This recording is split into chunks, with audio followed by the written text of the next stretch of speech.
국방부 장관 직무대행님. 예, 차관입니다. 네, 지금 군령권 누구한테 있어요? 지금은 제가 장관 권한을 행하기 때문에 군령과 군정은 제가 통제하고 군령권은 합참의장한테 있습니다. 네, 그러면 아까 지금 계속 얘기한 대로 블랙 요원들이 진짜 언대복귀를 했는지 그리고 실제로 무기를 반납했는지 확인하시고 안 했으면 지금 즉시 명령하세요. 예. 뒤에 누구 와 있습니까, 국방부? 예, 법무관리관입니다. 네? 지금 즉시 하라고요. 제가 바로 지시하겠습니다. 예, 지휘계통 사실관계 확인하고 밟아서 지금 즉시 안 한 대원들이 있으면 블랙 요원들이 있으면 즉시 원대복귀하고 무기 반납하라고 지금 즉시 명령을 내리시라고요. 예, 제가 사실 확인하고 바로 확인되는 대로 다시 바로 보고 드리겠습니다. 네, 지금 즉시 하세요. 다음은 박은정 의원님 질의해 주세요. 네, 공수처장님. 지금 공수처에서 이첩 요구해서 검찰에서 사건을 이첩 받았습니다. 그런데 군 장성들에 대한 사건은 이첩 안 받으셨어요. 그걸 다 받으셔야 돼요. 검찰이 이 사건에서 손을 떼야 됩니다. 그런데 그렇게 이첩 조정하신 것은 매우 아쉽게 생각합니다. 그런데 공수처가 저는 피의자 내란숙의 윤석열의 신병을 확보를 하셔야 되고 반드시 신속하게 하셔야 되지만 적법 절차를 제대로 지키시기 바랍니다. 왜냐하면 피의자 윤석열 내란숙에는 4년 전에도 감찰할 때도 온갖 법기술을 부려서 아주 사소한 것도 모두 문제 삼았습니다. 그래서 제가 감찰을 진행을 하기가 매우 어려웠어요. 지금 그 감찰과 관련된 징계와 관련된 1심 판결, 2심 판결을 반드시 참고하시기 바랍니다. 그런 말도 안 되는 거 가지고 계속해서 문제 삼아서 재판에서도 질질 끌면서 그것이 전부 다 문제가 됐고 어쨌든 결국에는 제가 감찰이 모두 적법했다고 판단을 받았지만은 저는 그걸로 수사도 받았어요. 압수수색도 당하고. 공수처에 대해서 그렇게 하지 않으라는 법이 있습니까? 그래서 적법 절차 반드시 지키셨으면 좋겠습니다. 공수처가 지금 검찰로부터 그러면 수사 기록은 모두 받으셨나요? 지금 일부 받고 또 추가로 지금 요청하고 있는 그런 전부 다 상황입니다. 받으셔야 됩니다. 왜냐하면 검찰의 수사 기록은 피의자 윤석열 내란 수계에 대한 수사 기록입니다. 그것은 피의자 윤석열에 대한 모든 증거 기록이에요. 그 수사 기록은.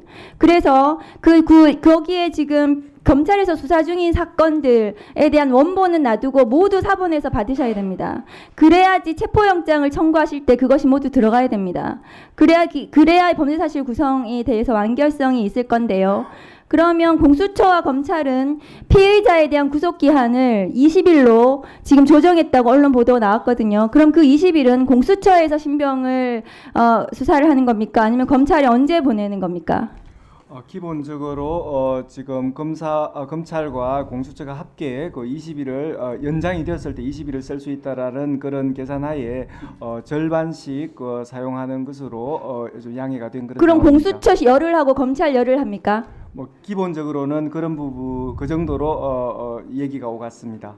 그럼 공수처가 이 사건 수사를 하면 검찰로 사건을 기소를 못하기 때문에 보내셔야 되거든요. 공수처 만일에 특검이 출범을 하게 되면 특검으로 사건을 넘기셔야 되는데 맞습니까? 네. 지금 공수처는 그런 어쨌든 물론 정무적인 판단을 하실 필요는 없겠지만 그런 타임 스케줄도 생각을 해서 사건 이 피의자에 대한 수사를 진행하시는 게 맞는 것 같습니다. 제가 보기에는. 그리고 PPT 좀 띄워주세요. 윤석열 피의자 같은 경우에는 지금 헌법재판 그 서류들도 저러고 있어요.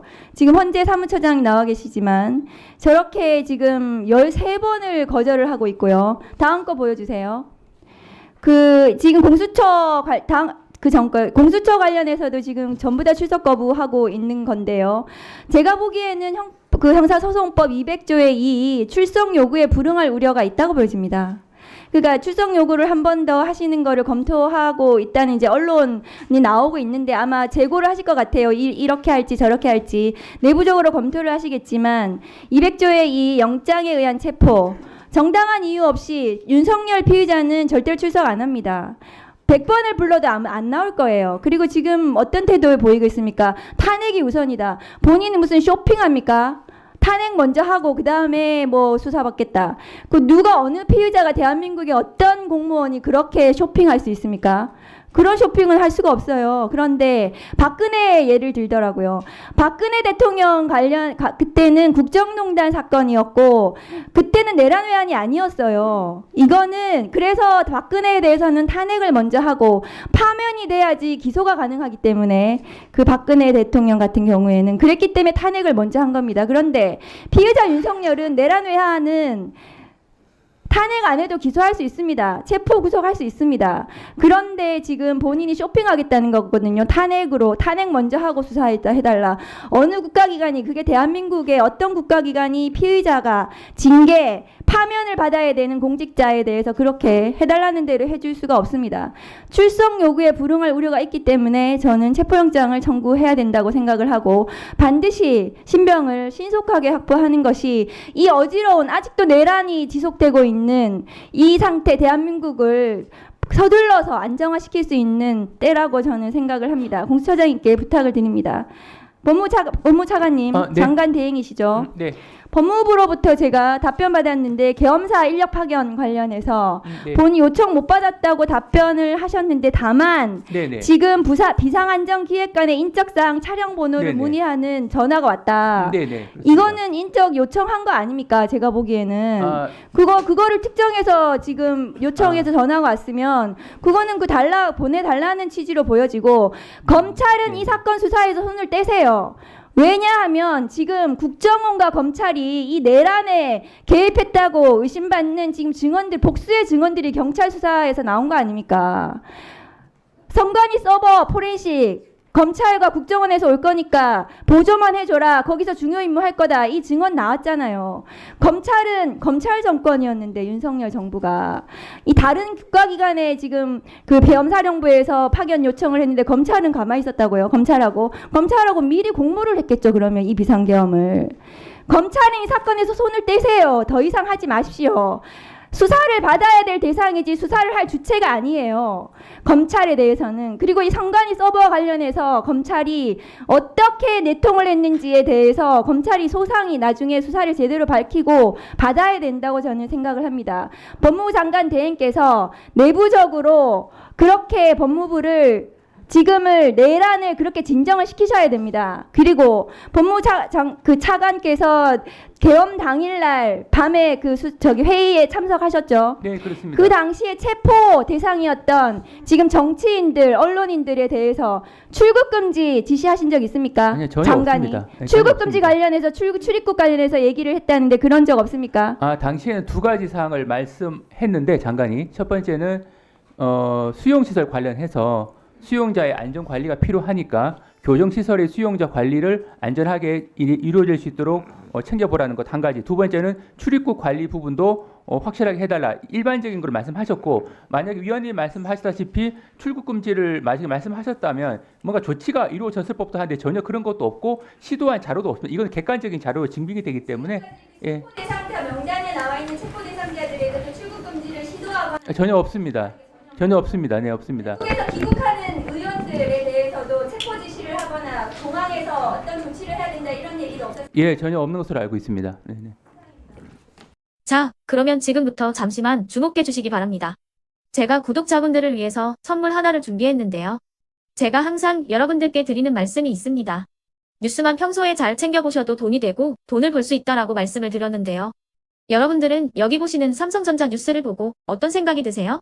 아니면 정치인들의 뉴스, 날씨 뉴스를 보고는 어떤 생각이 드시나요? 그냥 뉴스만 보고 끝내는지 아니면 이 뉴스를 어떻게 이용할 수 있는지 이 부분을 고민하고 계시는지를 되물어보고 싶습니다. 그 이유가 뭐냐 하면 제가 지난번에 여러분들께 뭐라고 말씀을 드렸었죠? 지금은 반도체 섹터를 눈여겨보셔야 한다고 말씀드렸습니다. 그리고 나서 이런 썸네일들 뉴스를 통해서 많이 보셨을 겁니다.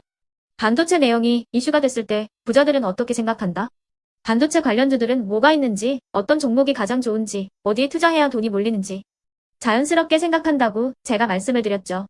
그 이유가 뭐냐 하면 부자들이 봤을 때는 이슈가 곧 돈으로 이어지고 그 이슈가 나에게 돈을 벌어준다는 경험적 확신이 있기 때문에 부자들은 항상 이런 사회적 이슈를 관심 있게 챙겨본다고 제가 말씀을 드렸습니다. 이번에도 마찬가지인데요. 제가 지난번에 시청자분들과 함께하는 주식으로 수익 내기 이벤트를 진행했었죠. 당연히 100% 무료로 진행을 했었고요. 여기 보시면 아시겠지만 제가 지난번에도 구독이라고 보내주신 모든 시청자분들께 반도체 관련주 중에 가장 크게 급등할 딱 한 종목, 많은 종목도 아니라 한미반도체 한 종목을 여러분들께 추천드렸어요. 그러면서 여기 나와 있는 대로 정확히 얼마에 매수해야 하는지, 그리고 수익률이 어느 정도 나왔을 때 팔아야 하는지를, 이런 부분들까지 여러분들에게 정확히 알려드렸었는데 지금 실제로 어떻게 되었다? 오른쪽을 보시면 아시겠지만 제가 지난번 문자 발송으로 이 한미반도체를 소개해드리고 나서 실제로 이렇게 5배 이상 어마무시한 상승이 나왔습니다. 100만 원만 투자를 했어도 무려 500만 원이 넘는 수익금이 생긴 거죠. 그래서 당시에도 굉장히 많은 분들이 제가 드린 이 한미반도체로 수익을 내실 수가 있으셨을 텐데요. 다시 한번 축하드린다고 말씀을 드리겠고, 이번에도 마찬가지입니다. 앞으로도 2024년, 2025년 계속해서 기대해볼 섹터는 AI입니다. 그 중에서도 AI 반도체는 그 누구도 부정할 수 없는 미래 성장 산업입니다. 그러면 우리가 어떻게 생각해 볼 수 있을까요? AI 반도체 종목 중에 앞으로 크게 대장 역할을 하면서 10배 이상 급등할 수 있는 텐베고 종목을 지금부터 열심히 추적해야 한다는 겁니다. 큰 돈을 투자하지 않더라도 월급의 일부분, 아주 소액이라도 이 종목을 모아가야 수백 %의 수익률을 손에 쥘 수 있는 것이죠.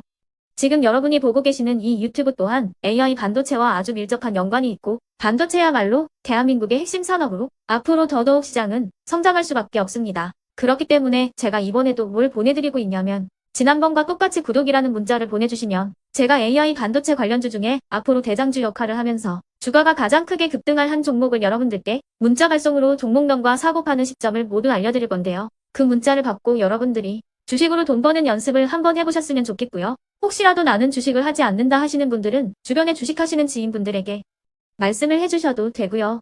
아니면 연세가 있으셔서 투자가 어렵다 하시는 분들은 이 종목을 자녀분들에게 한번 사봐라, 이걸로 한번 수익을 내봐라, 이렇게 조언을 해주실 수도 있는 거겠죠.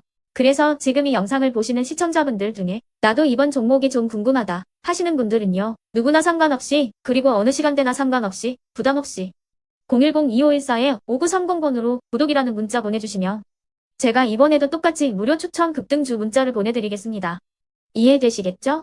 제 번호 010-2514-5930번으로 구독이라는 문자 보내주시면 여러분들이 직접 이슈를 통해서 돈 버는 연습을 해보실 수가 있는 거고, 제가 돈을 받는 것도 아니고 투자를 대신해 드리는 것도 아니기 때문에 부담 없이 신청해 주시면 되는 겁니다. 그리고 수익이 나면 저는 다른 것은 하나도 바라지 않습니다. 제 채널에 구독, 좋아요 한 번씩만 눌러주시라, 이렇게 다시 한번 말씀을 드리겠습니다.